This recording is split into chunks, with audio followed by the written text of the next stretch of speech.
How many Saiyans does it take to change a light bulb? 1, but it'll take him 17 episodes to do it. Goku begins removing the light bulb from the box. Next time on Dragon Ball Z!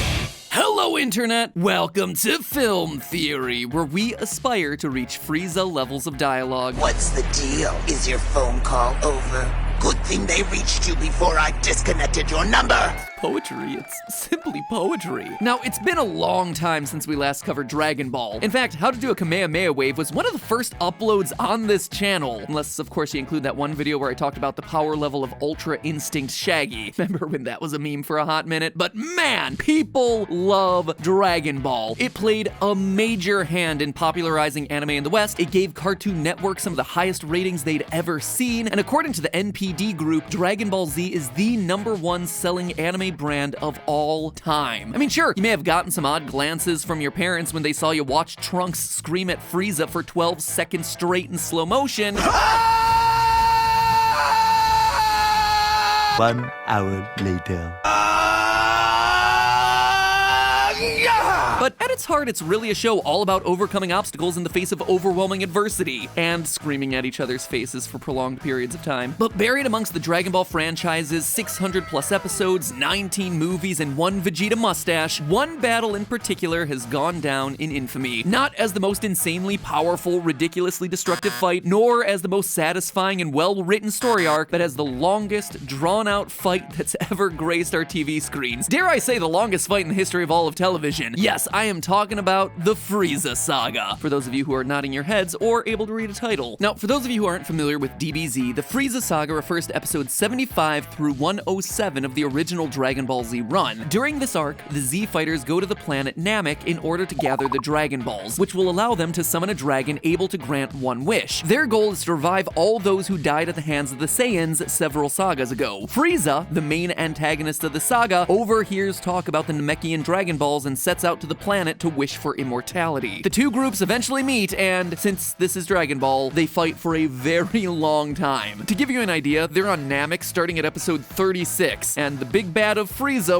really doesn't do all that much until episode 75. 75! And here you thought my episodes were full of filler, but of all that filler, nothing is as infamous as this moment. 5 minutes. That's how long you have. 5 minutes is all that I need. Now, in most cases, this would make it seem like the planet should blow up in, I don't know, 5 minutes? You know, on account of the fact that he just said that, but this is Dragon Ball Z! So 5 minutes through the magic of anime is turned into, and I'm not exaggerating this at all, 2 hours, 38 minutes, and 55 seconds, give or take about a minute. That is from the end of episode 97 to the destruction of the planet in episode 106. So what all happens in that 2.5 hour span of time? Well, 1 hour and 18 minutes are spent showing Namek's destruction, the events on Earth, King Kai's home, Kami's lookout, subplots with Vegeta and Gohan that don't include Frieza, Bulma scenes, and lastly, reminiscing, because what better time is there to look back at your past decisions? 35 minutes are spent talking, and this is specifically anyone talking to Frieza, so long as it's actively happening on the battlefield. And finally, 42 minutes are actually spent throwing fisticuffs as well as concentrated balls of energy. Now, it would be natural to assume that maybe these fighters perceive time differently, and so that's why a 5-minute estimate balloons out to nearly 3 hours. That the show has somehow slowed down the fight so that we can see it and comprehend it. That it's all cinematic timing. This, at least, seems to be the most popular theory as to what's actually going on here. The animating staff animated the fight so that you could understand what's happening. Looking into the comments of these sorts of videos, they also seem to agree, except there's one problem. The 35 minutes spent talking to Frieza. Sound can only travel so fast, no matter what your power level is. So sure, you can assume that literally everything else in that 3-hour block of time is happening concurrently or happening at the speed of light, but the talking scenes prove that at minimum, the planet explodes no less than 35 minutes after Frieza's original 5-minute prediction. So then why? Why would Frieza say 5 minutes if Namek clearly survives much longer than that? That, loyal theorists, is what I'm here to answer today. Personally, I believe that Frieza didn't make a miscalculation about the time at all. In fact, I think he knew it would last much longer the entire time. So let's hope your bodies can take it, because today we end the debate once and for all. I'm gonna gonna start with the simple facts. If you do something a lot, no matter the task, you get a good feel for it. And when it comes to blowing up planets, Frieza is a pro. He knows what type of planet, how much power, and how much time it'll take for the whole thing to go kaboom. Look no further than planet Vegeta, which he eliminates without breaking a sweat. So what was his issue with planet Namek? Why wasn't he able to destroy it as easily as other planets? Well, first, it was much denser than he expected. What do I mean by this? Well, have you ever noticed that Namek has a really long day cycle? Like really, really long, as in every single shot on Namek is in the daytime? Well, because Akira Toriyama hated drawing night scenes in the manga, he made Namek tidally locked. This means its rotational period matches its orbital period. And I guess just to make sure that there would be daylight super all the time, Namek is locked not just with one, not just with two, but with 3 suns. This is something that's actually confirmed in the manga. Now, typically, planets are ejected from these sorts of tri-star systems because they're just too unstable to maintain. The gravity of 3 massive stars all acting on the same ball of dirt would normally pull a planet to shreds, ripping it in multiple different directions. But somehow Namek is not only able to stay in orbit, but also stay intact. So how could that possibly be? Well, it means one of 2 things. Either Namek is ridiculously huge, or it's ridiculously dense. Now, there's not really a frame of reference for its size, but we do get one indication that the world isn't particularly big. In the manga, Frieza's henchman Dodoria says, quote, "Without our scanners, it's gonna be a real pain tracking down these last 2 Dragon Balls. Oh well, at least it's not too large of a planet." Plus, we see as the planet's collapsing that Gohan is able to travel back and forth between the battlefield and the capsule in a relatively short amount of time, but without seeing the effects of Frieza's planet destroyer. As such, we can assume that the planet's strength is coming not from its size, but rather its density, extending the time it takes for the planet to blow up. And this surprises Frieza. He even makes a comment after he fires his attack at Namek's core, stating that, I held back too much power. This line isn't to Goku, by the way. He's not even facing him. He says it to himself because he knows immediately that it's gonna take longer than he initially thought. And when Goku calls him out on the next line, you see his attention audibly turn. You couldn't do it.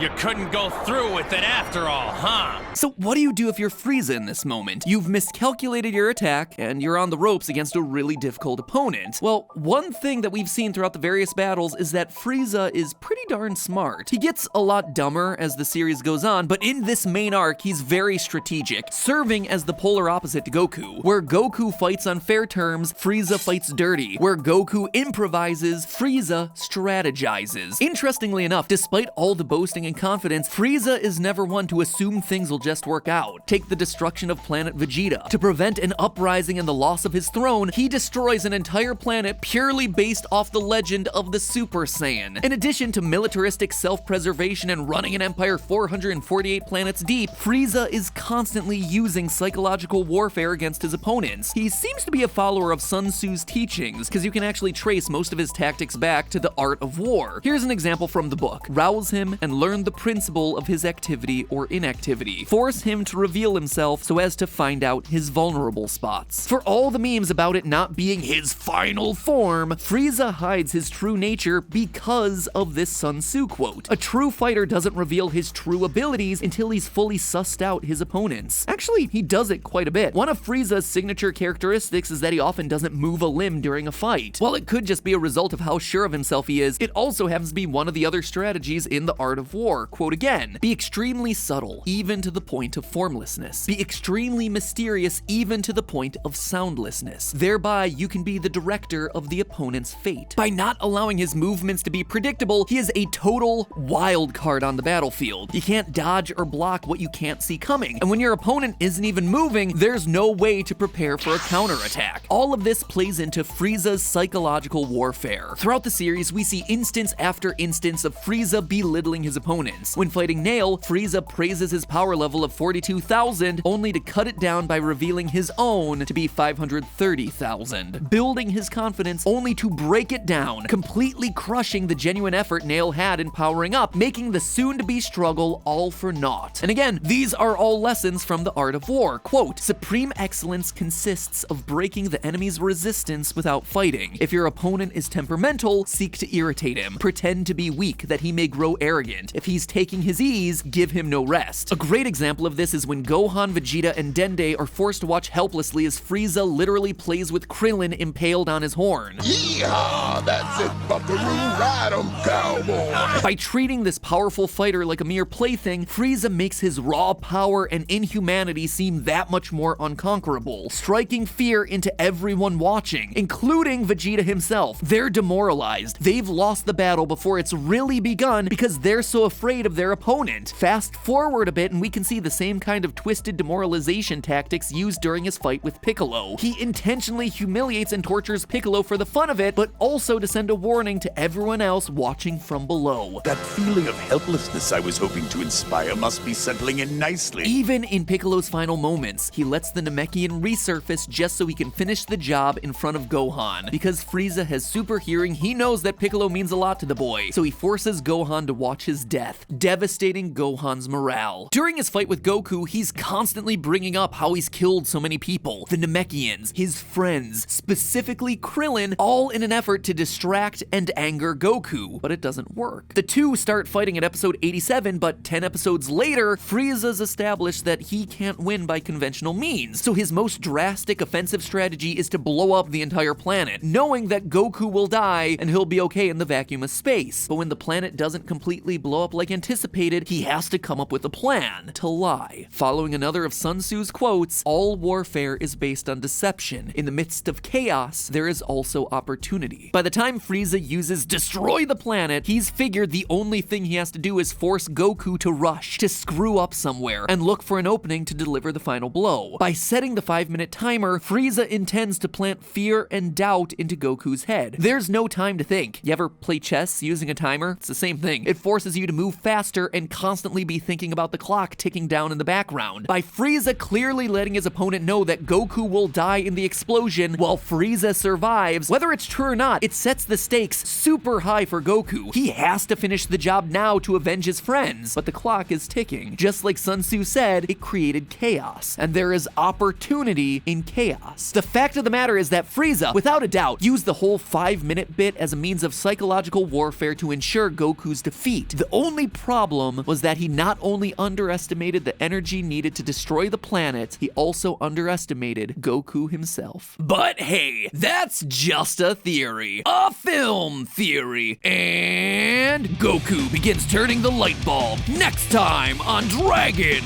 Ball Z! You know, I love the holiday season, but I'll be honest, I miss the spoops. Surely I'm not the only one with a jack-o'-lantern-sized hole in my heart, right? Well, my fellow ghoul enthusiasts, we're in luck, thanks to our sponsor for today's episode, Shudder. As the world's premier streaming service for horror, thriller, and supernatural content, Shudder is spooky 24/7, 365. That's right, no more waiting till October to raise your blood pressure, friends. We're on the edge all year long, baby. With Shudder, you get access to the largest collection of acclaimed horror movies and series streamed right to your favorite devices for just $5.99 a month. You'll have unlimited access to stream their unique collection of exclusive and original films, series, and classics, all ad-free, with new titles being added weekly. Now, as head theorist, I watch a lot of movies, like a cornea-frying amount of movies. So suffice it to say, I know good horror when I see it, and let me tell you, I'm seeing it on Shudder. The other night, Steph and I actually watched Host, which is a Shudder original about a seance gone wrong that was shot entirely over a Zoom call. And it was good. Yeah, it was good. Hands down, one of the coolest things I've seen this year. I cannot recommend Host enough. And again, it was a Shudder original. To be honest, horror is a genre that's so often overlooked, and it's so nice to see a company funding brilliant and talented filmmakers making actual terrifying content. So to you, Shudder, I say thank you. And if you want to say thank you to Shudder too, try it free for 30 days. Go to shudder.com, that's SHUDDER.com, and use the promo code FILMTHEORY, or use the link down in the description below. That is shudder.com, and then promo code FILMTHEORY for 30 days free. Use it, if nothing else, to watch Host. It is absolutely a movie worth your time. And in the meantime, have a great holiday, and I'll see you all next week.